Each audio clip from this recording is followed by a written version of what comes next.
we got Evie here at the beginning. You want to say hi? Hi. Hi.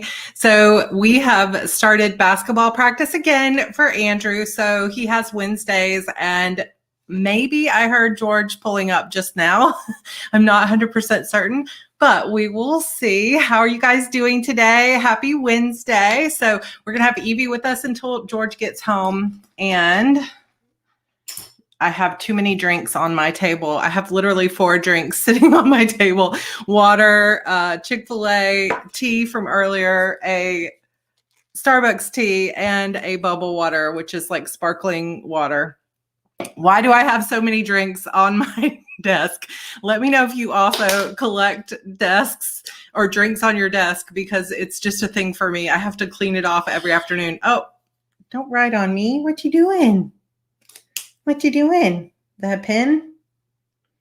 No, pen. Yeah, it's a pen. She's reading my Kindle and play with my pen. So, hey, everybody. Yeah, we haven't seen Andrew in a while because I think I mentioned this before. We switched his time that he gets screens during the day. So before, he was getting screens in the evening, like at 7:30 to 8:30, but we were afraid it was affecting his sleep. So now he gets to play video games between 4:30 and 5:30. So you guys don't see him as much because he's always on screens.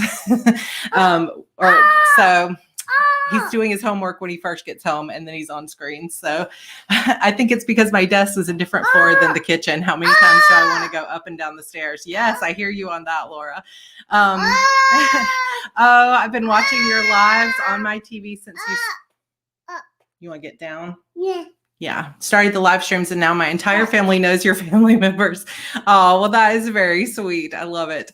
AGM says, I also have a drinking problem. I think it's a writer thing. I always have at least 1 drink, sometimes 3 or 4. I totally hear you. I don't know why I collect them, but I just realized it because I'm like, yeah, I have a baby that's probably going to want to take all of them.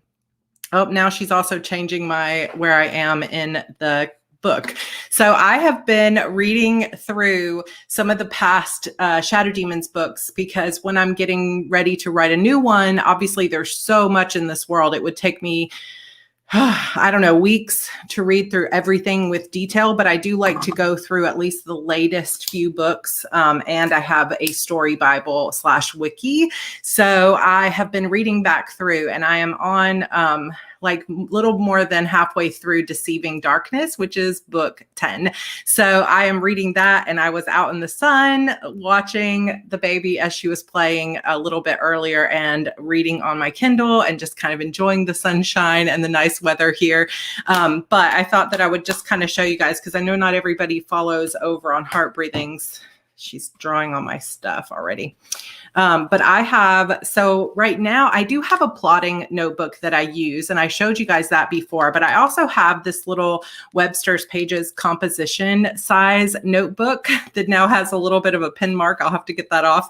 But this is composition size. So like back in school, if you wrote in some of those little composition notebooks, a lot of times that's the size that we used in school, at least here in the US. And I bought some really pretty ones several years ago from May Designs. They're large size notebooks. I don't know why it got so light in here or so dark, but the large size notebooks are perfect for keeping notes in this little binder. And so I have it decorated on one side, and then this little notebook over here. Oh, everybody was just saying they were missing Andrew these days. How was basketball? Good. It was good. Mm-hmm. Everybody's excited to see. I've got 2 kids with rosy cheeks. So she was pulling this from out of the pantry, and I saw, and she said she ate something in there. So just keep an eye on her. She goes, good. So I don't know what she might have grabbed out of the pantry. So anyway, so now I can kind of show you a little better. So I have this composition size notebook, and this is just a dot grid notebook. I have it held together so I don't give any spoilers, but I've been using this to keep notes for a little while now about the previous books that I've been reading. So that is one thing that I'm using, this little notebook, and I've been using this little Emily Lay dot pen that I love with it. She is definitely a handful. Oh, he wasn't headless. You got to see him. I didn't notice. Another thing that I do just to kind of update you guys on the process while more people are joining in is I have note cards that I always make when I'm starting to plot. So this will be hopefully what I'm getting finished by the weekend, before the weekend, is starting to work on my note cards. And they are by act, arranged by act. But since I am writing multiple POVs, so there are 4 points of view, I have a few little tricks. So one thing is I marked the edge with washi tape. So that's how I can easily navigate to Act 2 and Act 3 and so on. Then another little trick that I do, since I'm not going to use colored note cards, I'm just going to use white note cards, is I have these little dot stickers that I got from Amazon. This particular pack that I got does not have a pretty purple. They have like a really dark purple that almost looks like a navy blue. So I'm using a larger purple dot. But basically what I do is I take the color code for the character. So purple is Harper's color. And I put that dot like in the crease and put it on both sides so that later when I go to try to just quickly look at the POVs and sort of thumb through, I can see at a glance. I'll also use the correct color pen, but I can see at a glance, like from the edge, whose POV it is. And it's going to probably be hard to show it on camera, but see how you can kind of see where the purple and the green and the blue is. So just a little trick that I use to kind of multi POV things. Another thing that I like to do is I take, and I just bought a new one, but I might have set it on the floor somewhere, I'm not sure, but I take just a single hole punch and I will punch a hole in the corner of the note card. And I use these little rings that you can open and close to hold all my note cards together. Because otherwise, especially with a baby, they tend to get out of order. Before I had a baby, I would just put them together with one of these clips, like the one I showed you here, like one of these kind of clips. But with her, she will take stuff and like get them all out of order. And it's very important that I keep these in order. So I will hopefully this weekend be doing these little kind of surgery on these little note cards where I will put a dot in the corner or a hole in the corner and then use one of these little rings to hold them all together. So yeah, that is definitely my favorite thing. So I got all of the dot stickers that I use, I get from Amazon. And I will put links to these in the video that I'll have going up. So I have a video going up on Heart Breathings tomorrow that is a look inside my Notion. So if you're interested, just even as a reader, to see my app that I use for my writing journal and notes on my series and stuff like that, then I will be putting that up tomorrow. You're welcome to come watch that video. And then on Saturday or Sunday, I'm going to post a video that's like a full walkthrough of my plotting journal. And I will put links to these things too. So yeah, so there are the dot stickers are the teacher created materials on Amazon. Those are not these, but they're the ones that I was using for the POVs for my Fate Surrender book, because I have 8 points of view and I wanted specific colors. These are ones that I just got off Amazon that are a little bit cheaper, but they have less colors and they have like brown and some colors that I probably won't use. I wish we could pay you for a download of your ability to organize. You know, it's one of those funny things that has been a process for me, because I still am not super organized when it comes to my home. Like you can see as the week goes on, like this gets messier and messier. So I'm not like a real neat person. And George kind of has to wrangle me in because I tend to be a little bit messy. I don't get super messy with food, but I do like leave drinks and cups at places and like clothes on the floor or like lots of stationery kind of all over the house. So he's to kind of wrangle me in when it comes to some of that stuff. But when it comes to organizing my stories and things like that, I am just it's just my favorite thing, and it makes me happy. And the more I begin to organize things, the more I can finish things in a more efficient way. So I have learned over time that not only putting these color codes on my note cards makes me happier, it also makes things easier. So because it's kind of like the more you write and you start to do things, the more you realize where your pain points are. And so it would be like, oh my gosh, I'm getting these out of order, or I can't tell whose POV this was supposed to be, or whatever. So then you make just a little change and you say, okay, well, if I use this color pen and I always stay consistent with my color code, then it makes things easier. So then you take it to the next level. And so it's been something obviously that has adapted and changed over the course of a decade plus of writing. And so it's just really kind of fun to show off how those notes look over time. So just kind of fun little ideas there. And I think that was pretty much everything I wanted to show you guys, but it's really fun. Now, today we have a bit of a longer episode again. George said, did you show my box? I did not show your box, but I will show it on Friday in the update.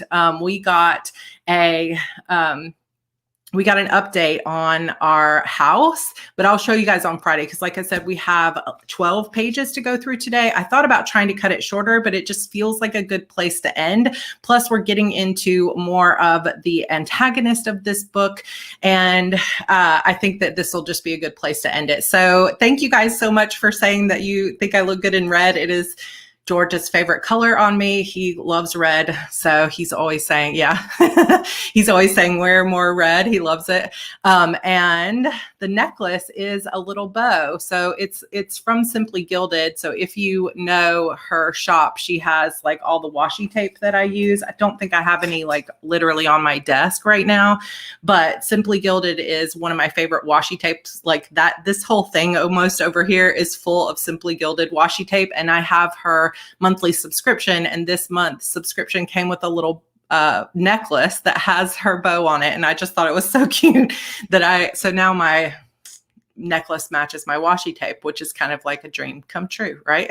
All right, so today we are jumping straight into Harper's cheerleading competition. Where we left Harper last was she had decided to tell Marianne and Courtney about her encounter with this mysterious witch in the woods. And now she has stayed up practically all night, made sure to go in, and she was able to still go in every single morning or the next morning and have a little bit of energy. So she went in a little bit early before the cheerleading competition because she wanted to talk to Mrs. King. But when she got there, Brooke's mother was already there and was kind of tearing into Mrs. King about why are we putting Harper on display? She's not very good. So she got to hear all this animosity from Brooke's mother, and she's feeling this tension because not only does she have the tension with Jackson feeling like she's, not going to be able to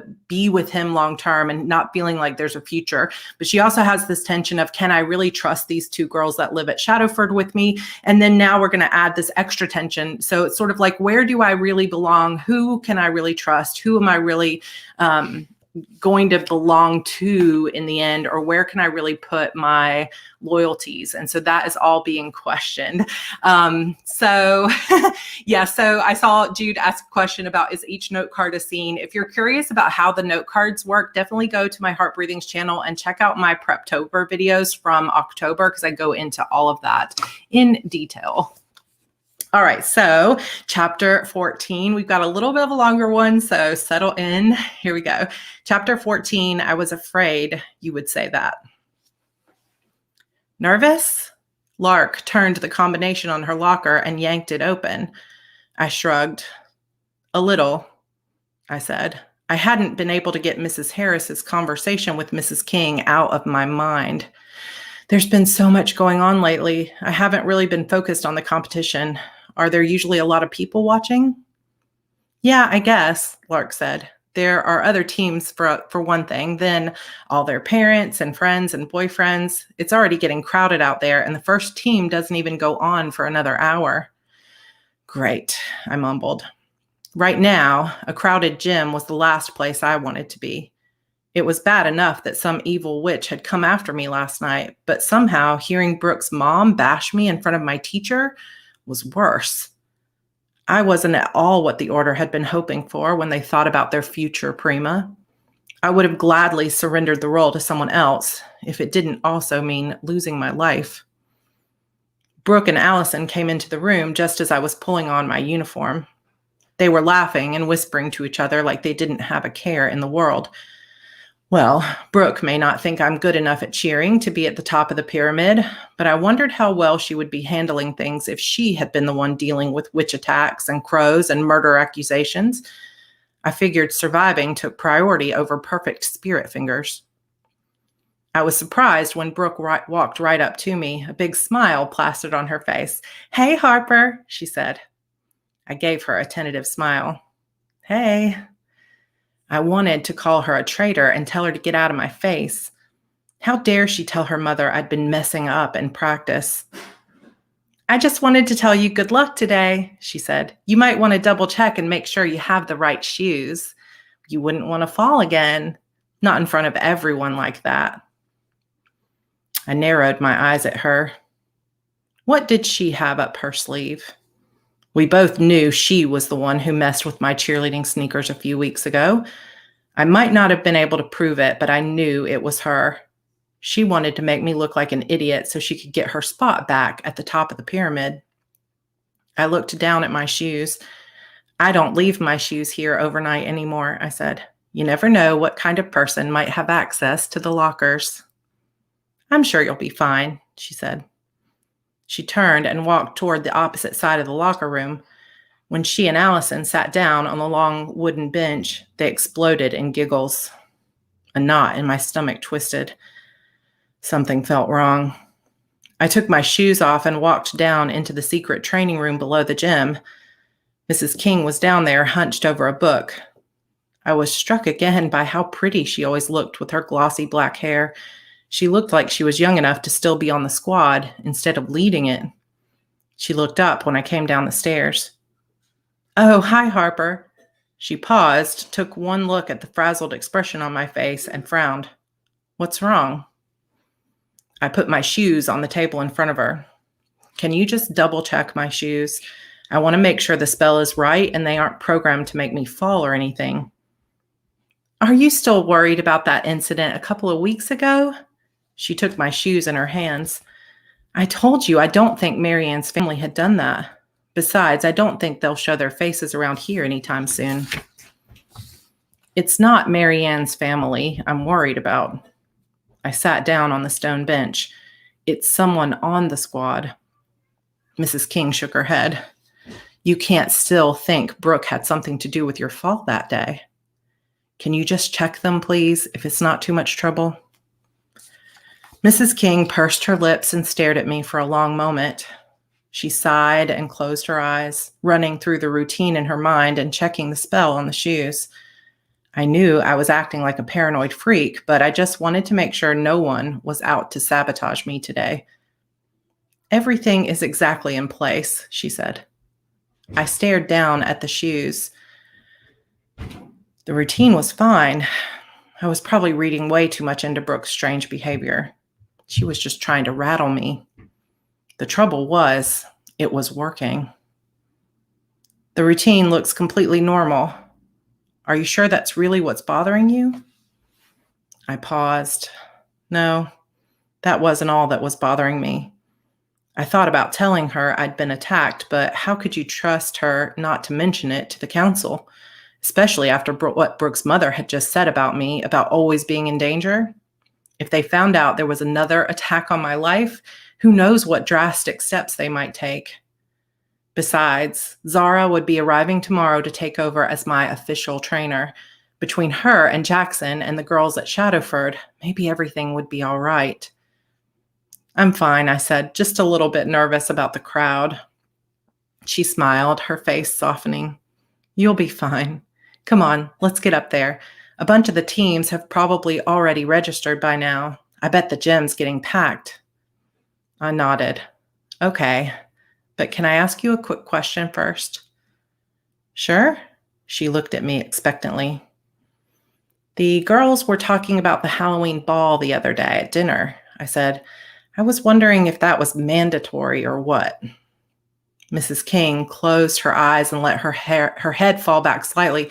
Oh my goodness, she said. I can't believe I haven't talked to you about this before. I keep forgetting you haven't been around Peachful for very long. Harper, the Halloween ball is a big deal for the order. You'll definitely need to be there. You're the prima futura. You'll be the guest of honor this year. Great. I sighed. I was afraid you would say that. Is something wrong? She asked. You seem tense. I needed to get better at hiding my emotions. It seemed everyone was picking up on the fact that I wasn't exactly happy-go-lucky these days. I'm fine, I said with a smile. About the Halloween ball, though, can I bring anyone I want as a date? She narrowed her eyes at me. I don't know if it's really the most appropriate place for Jackson. My heart sank. I really didn't want to face that party alone.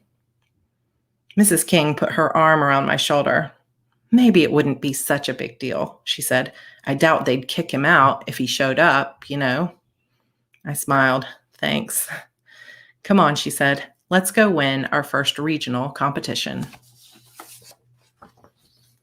Chapter 15, Rattle Some Cages. There were at least 200 people already filling the bleachers and a line of people waiting to get in and find a seat. Everyone was talking and laughing, and the noise was deafening. My stomach flipped over. You'll do fine, Lark whispered. We were sitting near the bottom row of bleachers in a spot that had been sectioned off for Peachville. Don't let Brooke psych you out. She's just insanely jealous. How jealous? Jealous enough to do something stupid? Jealous enough to try to hurt me again? I felt sick to my stomach.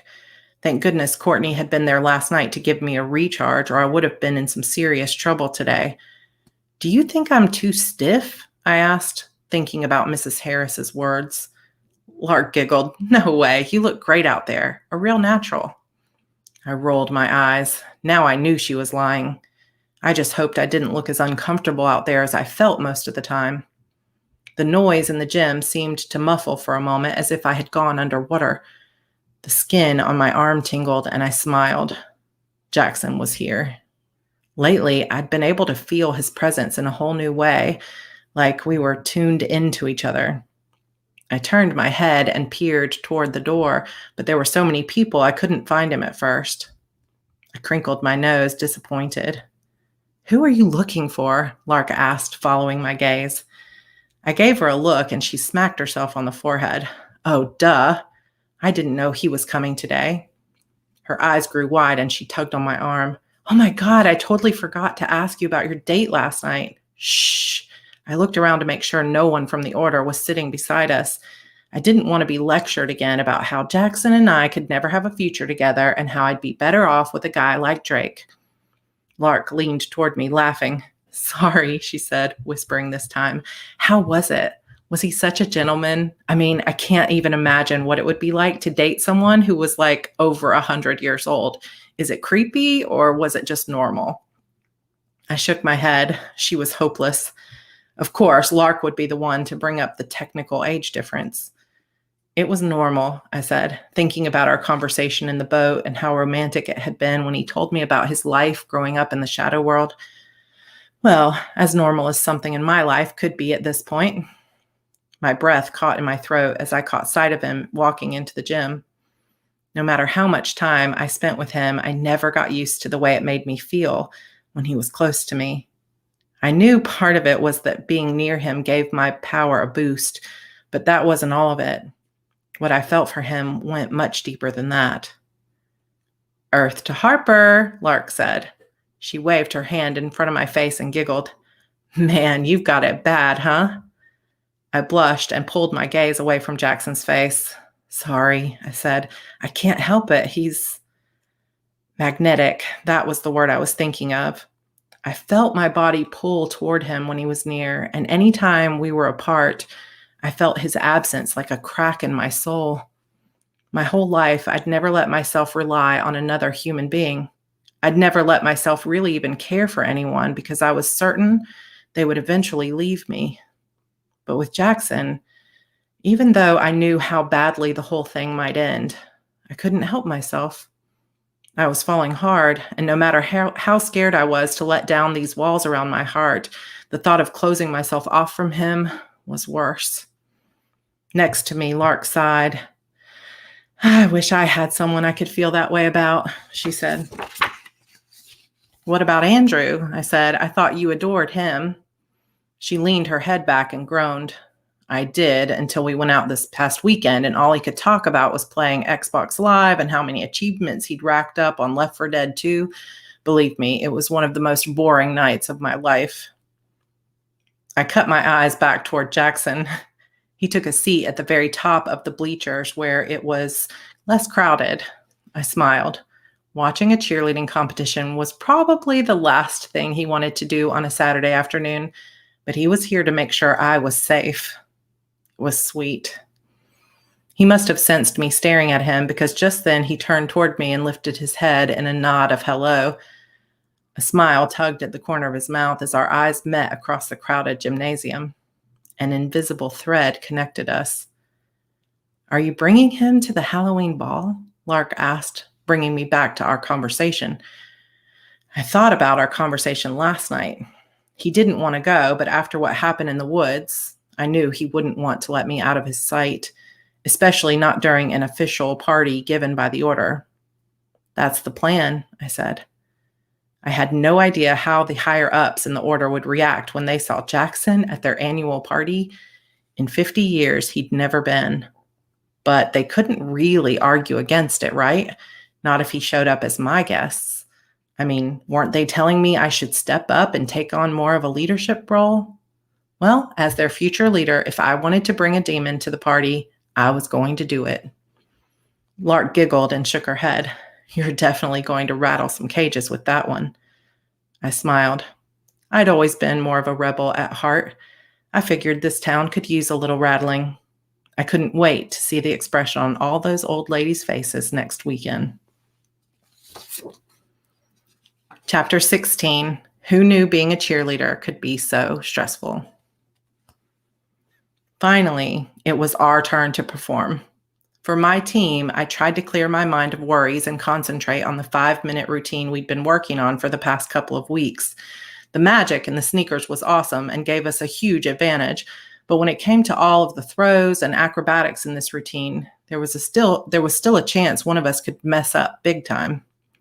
My heart was beating like crazy when we finally took our places on the gym floor. The bleachers were completely packed with people. The judges sat right up at a long table, their pencils ready. One younger judge at the end caught my eye and gave me a big, encouraging smile. I smiled back, my hands trembling at my sides. The music started, and my body took over. We'd practiced this so many times in the past week alone. I knew the moves backward and forward. Before I started cheering, I never realized just how athletic you had to be. There was so much more to it than cheering on the field on Friday nights. Our newest routine was extremely difficult. For us, timing was everything. We had a few individual tumbling passes, and if one person started even a second or two behind, it would cause a serious crash. When my tumbling part came, I kept my mind on the music and trusted my feet to know when to start moving. After that terrible practice when I fell, my shoes were tampered with. I had a hard time being super confident in my shoes. That was probably exactly what Brooke wanted me to feel. I tried to ignore the rush of fear that nagged at my brain. What if Brooke somehow tampered with my routine again? What if I started tumbling and crashed into someone in front of all these people? I kept a count of the beats in my head and started out. 2 round-offs, a back handspring, and a back tuck. I flew across the floor, feeling the pounding of the bass vibrate against my hands when I touched the ground. When I made it to the other side safely, a huge smile broke out across my face. Confident, I ran to my next spot. Our final difficult element was a 3-tiered pyramid with me at the very top. When I dismounted, I was supposed to fly into the air and do a twist down into the arms of 3 of the girls at the bottom. This was the same spot where I'd fallen and gotten hurt in practice. My eyes flicked toward Brooke. She was smiling and getting into place, and I somehow felt relieved that she wasn't watching me. In front of me, Allison laced her fingers together. I stepped into her hand, and she lifted me up high into the air. For a second, I fought for my balance, then confidently climbed higher up to the very top of the pyramid. I kept waiting for my mind to go fuzzy, for the routine to disappear or glitch in some way, but it didn't. The last seconds of the routine stretched out in my mind, and I had to trust that everything was right. I had to trust the spell on my shoes and believe that the girls on the squad were going to catch me. My stomach tightened, but I didn't let my smile fade. As the final seconds of the music sounded, I felt Allison and the other girls below me sink down, then push me high into the air. I flew up, my body twisting and soaring. The music thumped and my heart pounded in my ears. Fear rushed through my veins. As I spun, flashes of the floor and the girls waiting below twisted in and out of my vision. Finally, after what felt like an eternity in the air, I landed safely in the arms of my fellow cheerleaders. Relief flooded through me. I smiled as they pushed me back into the air for our final formation. I raised my hands into the air, my chest rising and falling rapidly with each breath. The music ended and the crowd roared. We'd done it, and I hadn't died. Win-win. Who knew being a cheerleader could be so stressful? Chapter 17. Someday, I would have to choose. Waiting on the scores that afternoon felt like an eternity. Each cheerleading team sat together on the gym floor as the head judge, the cheerleading coach at the University of Georgia, read the names of the winners. The glossy wooden floor was cold against my legs. Lark sat to one side of me, Allison on the other. We held hands and huddled together. The Peachville High cheerleading squad had never won first place at a regional competition. Usually, Meredith and Caroline's school in Cyprus won first, but they weren't competing this year.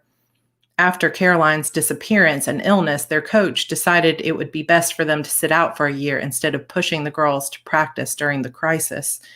So here we were, hoping to win for the very first time. "Come on," Lark whispered. She squeezed my hand tight and bit her lip. Personally, I had a lot more important things to worry about than whether or not we were going to the state cheerleading competition this year. On the other hand, state competition was in Atlanta every year, and it would be fun to get out of this small town and back into the city for a weekend. "Thank you so much to all the teams who participated this year," the lady from UGA said. "All of the judges had a very tough decision today. We saw a lot of talent and some unique routines out there. Every one of you should be proud of yourselves. Go on, let's give all of our participants a hand for coming out today." The gym erupted in applause, but Lark and Allison didn't let go of my hands. I looked up to where Jackson was sitting at the top of the bleachers. Our eyes met and he smiled. I rolled my eyes and he laughed, leaning back against the wall with one foot up on the seat in front of him. "Like I said, this really was a close competition today, but we do have a winner," the UGH coach said. Her voice was high and perky and excited, as if she herself had just won the big prize. "Coming in third place is the team from Cochrane."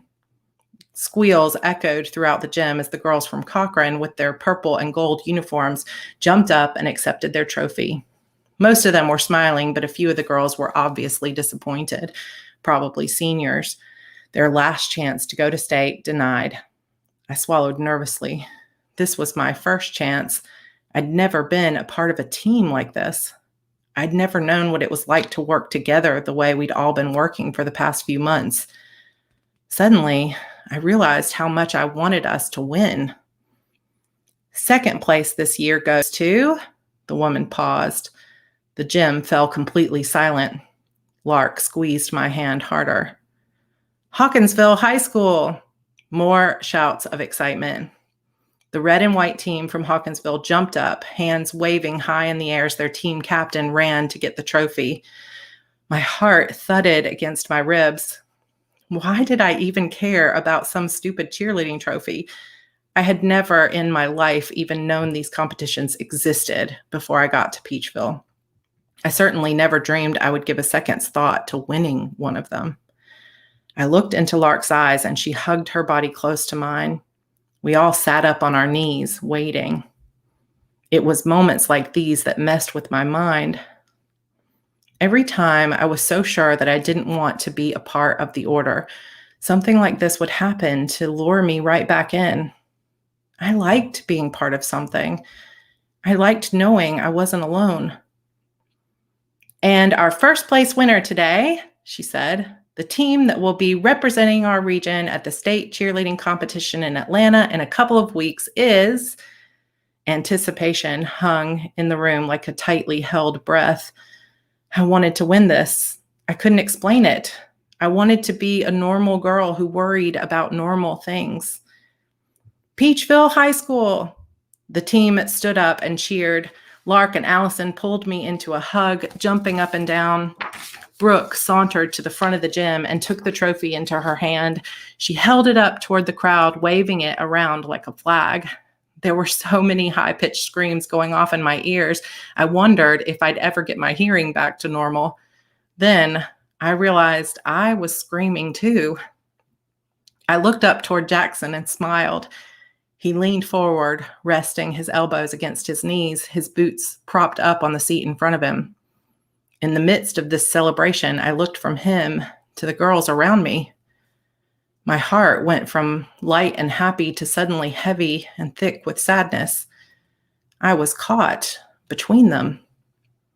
The realization hit me like a razor blade to the heart. I could never truly have them both. Either I joined the order and lost Jackson forever, or I found a way to free myself from being prima and lost my friends. If it wasn't for Jackson, I might never have truly understood the horror of what the Order of Shadows was doing to the demons. I might have come into this town as a superstar and belonged to the order and been happy being a part of it. On the other hand, without him, I would never have known what it was like to care about someone so deeply. After almost losing him last night, I realized just how much I'd grown to care for him, love him even. How could I ever be happy in the order if it meant hurting him? Everyone in this town wanted something from me. They wanted to mold me into their little puppet prima, but I could never be that person. I wasn't a natural kind of leader. I was more of a rebel. Sure, being a part of the cheerleading team could be fun at times like this, but always in the back of my mind, I knew that my life could never be normal. I would never be carefree. I looked from Jackson to Lark, two people I cared most about in this town. I swallowed. Someday, I would have to choose between them. Someday, one of them was going to hate me. There were going to be some difficult decisions ahead.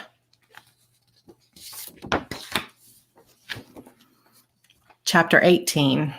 What had I done? You're coming with us to Brooks? Lark asked. We were in the locker room changing. Most of the other teams were already on their way home, but the Peachville squad had to stay and help clean up. Lark and I were the last two girls left in the locker room. Every muscle in my body ached in unison. I scrunched up my nose. I don't think so. I'm exhausted, I said. I lowered my voice to a whisper. Besides, Brooke is the last person I want to be hanging out with tonight. Lark sighed and sat down on the hard wooden bench beside her locker. This sucks, she said. I want us all to go back to being friends. Can't you just let it go for this one night? We just won regionals. We need to celebrate. It won't be the same without you there. I shook my head. I can't. You have no idea what I've been through this weekend. Lark narrowed her eyes at me. I thought you had a nice date with Jackson last night. Did something happen? Crap. I needed to learn to keep my mouth shut. No, I just meant that I'm exhausted, I said, turning away. What is it? She asked, touching my shoulder. Something's obviously bothering you. I'm fine, I said. My voice came out a lot harsher than I meant for it to. I looked around to make sure no one was watching us. I mean, It's just that things have been really stressful since I moved here, you know? I feel like it's been one tragedy after another. Lark frowned and put her arm around me. You sure you don't want to just come and hang out with us and try to have some fun? It might help. I shook my head. I'll be fine, I said. I forced a smile. I'm just tired, that's all. Okay, but you're definitely coming to the ball next weekend, right? Did you talk to Mrs. King about it yet? Yes, I said. I had a chance to talk to her earlier this morning before everyone else got here. And she said exactly what you told me she would say. I sighed. I don't really have a choice when it comes to this particular event. Lark smiled and gave me a big hug. I know you totally don't want to go, but it's going to be great, she said. We need to come up with some kind of theme for our costumes.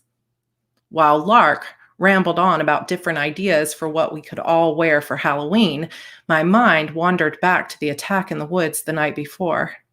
Who was that witch? And if Jackson hadn't killed her, how long before she came back for revenge?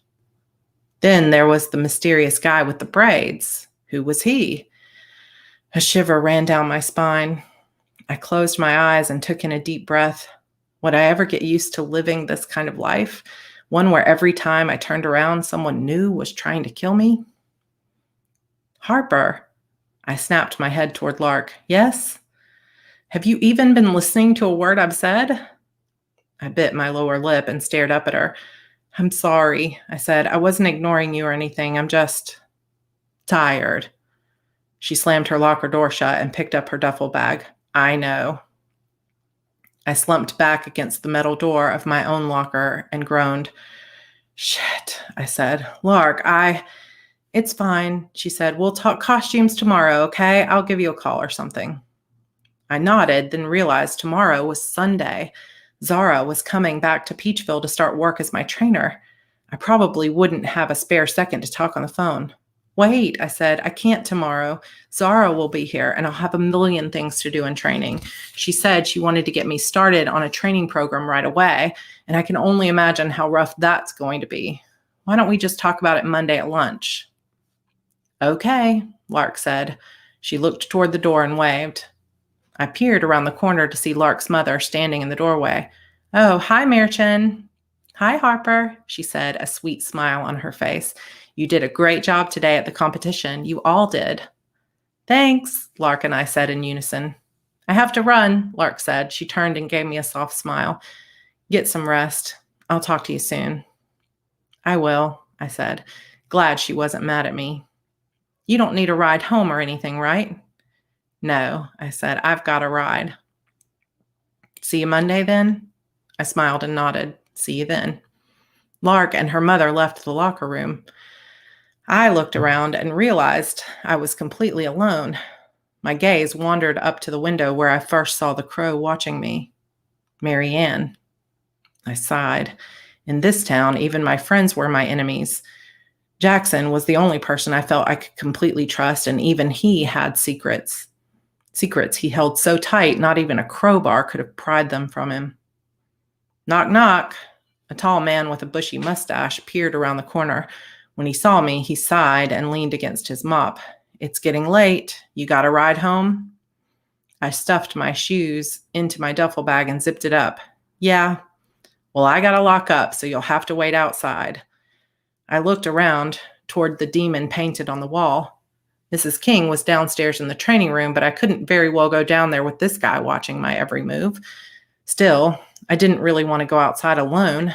Jackson was picking me up at the side entrance near the parking lot at 10, but it was still about 10 minutes till. I just need a few more minutes, I said. Nope, sorry, the man said, looking at his watch. I've already stayed way later than I wanted to tonight. Let's go. You can wait out front. I tied the drawstring on my comfy sweatpants, slipped into my old sneakers, and walked out of the locker room. The lights in the gymnasium were dim. Only one set was still on, but the rest had been turned off hours ago. My shoes squeaked against the shiny floor, the sound echoing off the high ceilings. Good night, the custodian said. Night, I called back. I pushed open the side door and felt a blast of cold hit my face as I stepped into the evening air. It felt great after being cooped up in the gym with hundreds of people all day. I took a few steps toward the parking lot, then frowned. I was hoping Jackson would be waiting for me. It had to be close to 10 now. I sat down on the curb and rifled through my clothes looking for my cell phone. I pulled my makeup bag, hairbrush, and chapstick out and set them on the asphalt. Where was it? I searched the bag again, carefully feeling around the hard surface of the phone, but I couldn't find it anywhere. Crap, did I leave it in the gym? I glanced back toward the entrance. The custodian had locked all the doors already. I looked around. No sign of Jackson anywhere. Something didn't feel right. I swallowed nervously. Without my phone, I couldn't call Jackson and tell him to come early. Maybe Mrs. King was still inside. I stuffed everything back into my bag and left it there on the curb. I crossed the damp grass between me and the gym and yanked on the handle. Definitely locked. I took a deep breath. No reason to panic. I cupped my hands against the glass window and peered inside. I couldn't see anyone. I knocked on the door a few times and waited. Still no one. If Mrs. King was in there, she was definitely down in the basement. She'd never hear me up here, banging on the door. Behind me, wings fluttered. I twisted around, pressing my back hard against the brick wall of the building. I searched the area for a bird, but there was nothing there. I raised my hand to my beating heart and shook my head. I was acting completely paranoid. The crows were far away from here. Marianne would have sensed them if they had dared to come back to this area. She said she'd let me know the second she felt one of her family members come close to Peachville again. A shadow fluttered across the ground to my left. I jumped. Cursing, I pulled harder on the gym doors, hoping against logic that I could somehow get inside. I tried using magic, but the lock wouldn't budge. I pounded hard against the metal, again on the metal door and the window glass. I pounded hard again on the metal door and then the glass window. There was no sign of Mrs. King anywhere. Behind me, something swooped across the darkness. It sounded like the flapping of wings. I was sure of it. I flipped around, my breath pushing out from my body in a tense escape. I struggled to pull air into my lungs. My heart thrummed in my chest. Why had I let myself be left alone like this? I should have just stayed inside until Jackson came for me. I pressed myself into a corner between the brick wall and the door to the gym. I didn't want anyone to be able to sneak up on me. I wanted to see everything. I tried to swallow my panic and connect to the core of my power, but it was hard when my heart was beating so fast. I forced myself to calm down. If only Zara was already here. She was supposed to be teaching me the kind of magic a prima needed to know in order to protect herself. I opened my mouth and sucked in a long, steadying breath. I could do this. Zara had taught me how to connect to my power. I let the breath out, feeling the power inside begin to flow through me. My mind went black. All of the day's worries about Jackson and Brooke and the competition fell away. I kept my eyes open, but inside my mind, I could see a single blue butterfly flapping its strong wings in the darkness. My power spilled out of my core, trickling its cold heat through my veins. Now what? I had my power, but unless I was planning on glamoring this thing to death, I didn't really know any great spells that could protect me in a situation against a crow witch or a group of the others. A screeching sound rang out above my head. I froze, every muscle in my body tensing. Should I make a run for it? Or should I call for help? I lifted my hand to my neck. Shit, my necklace. It was in my bag. I'd had to take it off for the competition. It wasn't part of the official uniform, so Mrs. King had asked us to take off all our jewelry. I should have put it on right after we performed, but it had been such a busy day, I just forgot. The bag was all the way over by the curb. If I tried to get to it and someone attacked, I wouldn't have Airden's protection. Hell, I wasn't even sure Airden would come if I was attacked. He wasn't there last night, and I still hadn't been able to make sense of that. I concentrated on lifting the bag into the air. I may not have been good at other things, but moving objects with my mind was definitely one of my strongest abilities. The blue bag soared easily into the air a few feet, then began floating toward me. Above me, somewhere on the roof, the bird screeched again. The bag dropped to the ground with a thud halfway between me and the curb. My hands were shaking. I'd completely lost my concentration. If it was the crow witch up there, I wasn't equipped to handle her right now. I was too tired after a day of cheerleading competitions. I didn't know enough magic to protect myself against such a powerful witch. I needed that necklace. It was my only chance to survive this. In my panic, I decided to make a run for it. I shoved off from the brick wall and threw myself on the ground next to the duffel bag. With shaking hands, I unzipped the bag and dumped the entire contents on the grass. I reached out to search through the clothing when a black crow swooped down. A loud shriek sounded in my ear, and a long, poisoned claw reached for my hand. I fell back and screamed. The crow's talons looked long and pointy, and in that moment, I knew the crow witch had come back for her revenge. If she scratched me, I was dead. I was too exposed out here in the open. I had to find a place to hide. I stood and ran toward the gym. With all the power I could summon, I pulled the heavy door toward me. The metal groaned as it bent outward. I ripped it from its hinges and hurled it over my head at the crow. The door slammed into the bird, and I stared on in amazement as they both tumbled to the ground. I looked down at my trembling hands. What had I done? Chapter 19. It had to be there. A single headlight rushed toward the school. All I could do was stand there and stare as Jackson jumped off his motorcycle and ran up to me. He grabbed my shoulders, his eyes wide. "Are you okay?" he said, looking from me to the broken door. What happened? A tear rolled down my cheek. I couldn't stop shaking. "The crow witch," I said. "She came back for me."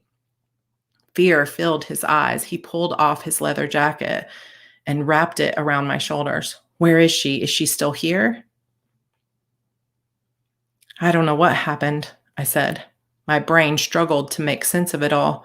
I was waiting out here alone because this guy kicked me out, and then there was this crow. It flew straight at me. I didn't know what to do.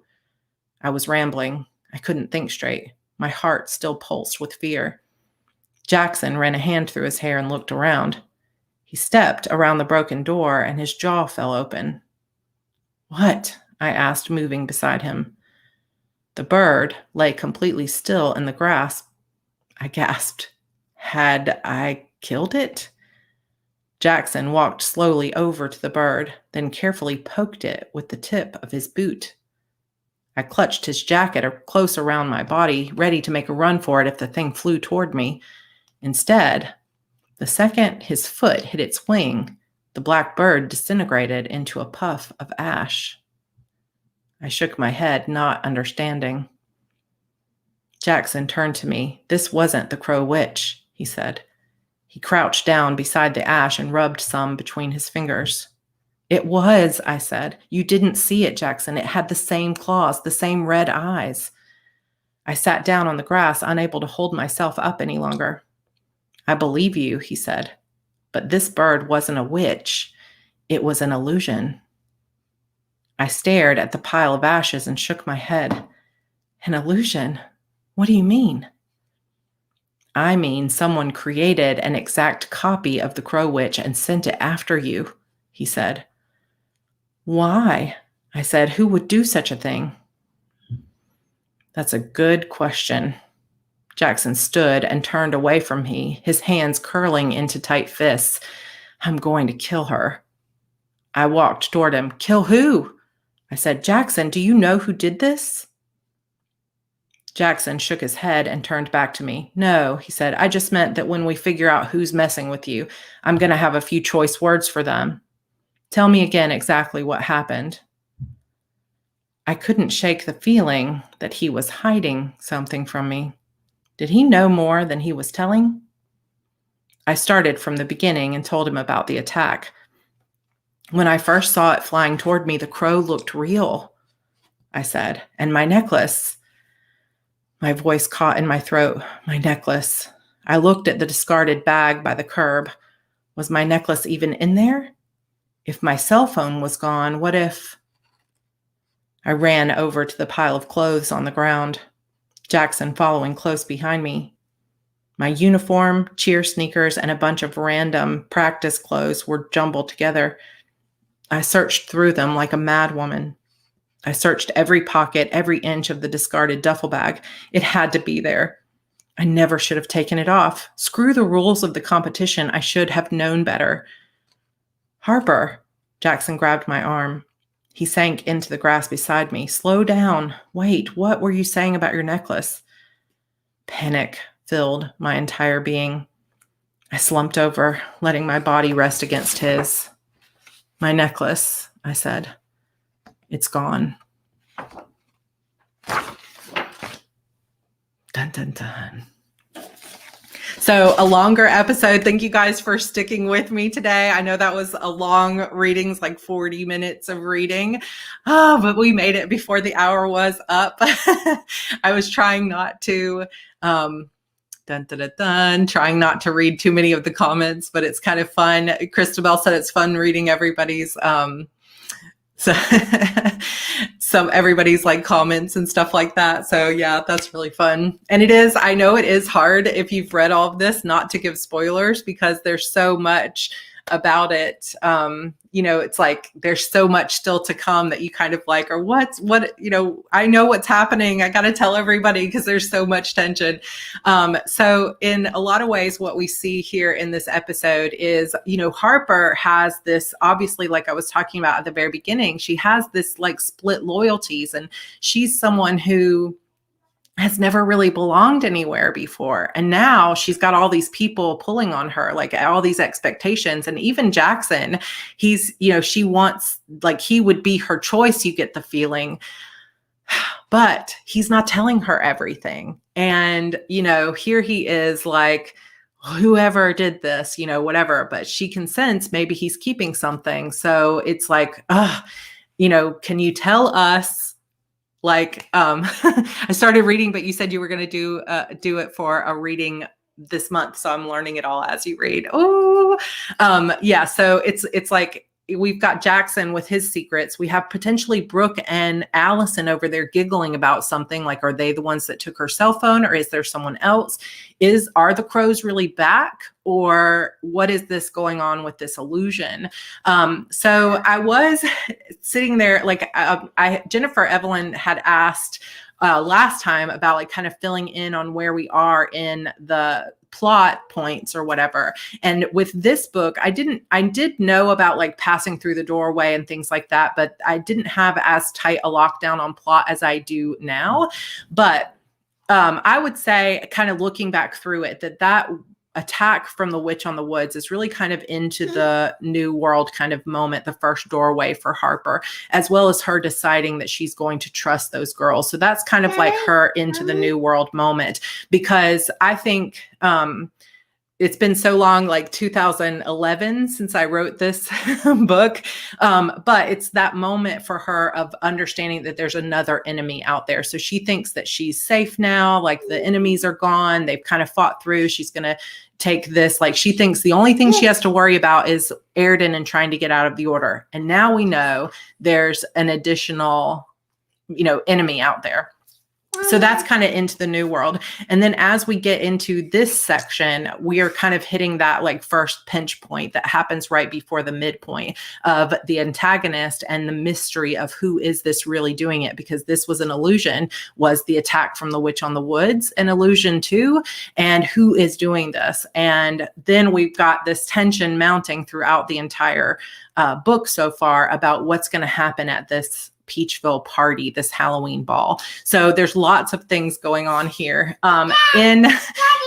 Daddy, you see Daddy in there? Yeah, she's eating some goldfish. But we are going to next week. So Friday, we'll have another coffee chat. Christabelle said she already posted a Q&A thread in the Coven on Facebook if you'd like to go in and ask some questions. And of course, I will definitely be taking questions live on Friday as well. Then next week, we get to go back to Zara and her training, which is going to be really fun. And we get to see that one of the things I love about this book is you get to know more and the world just expands and gets a lot deeper. So you're going to get to see another part of the way the magic of this world works. But you won't quite see it yet. It's just going to be next week. So Wednesday, you'll get a closer glimpse at something that becomes an important part of the entire world that you've only gotten a glimpse of in the past once before. So a little bit more world expansion and things like that next week. So I hope you're looking forward to it. Thank you guys so much for coming. Do you want to come sit with mommy for a minute? Oh, she's like fish. Oh, here's a good choice. Like if we put her here and we always have a little bowl of goldfish right there, then she won't reach for my drinks and things like that. So anyway, thank you guys so much for being here. I hope that you have enjoyed this episode and are enjoying this book so far. So I would say that we're probably next week we'll hit the halfway point and probably a bigger cliffhanger next week. Not so bad of a one this time, but probably next week. But I will see you guys on Friday. Thank you so much. And if you are interested in my look inside how I use Notion as a writer to organize my writing, like word sprints and story ideas and stuff, then you can go check that out tomorrow on my Heart Breathings channel. All right, you guys, I will see you on Friday. Bye-bye. Bye-bye.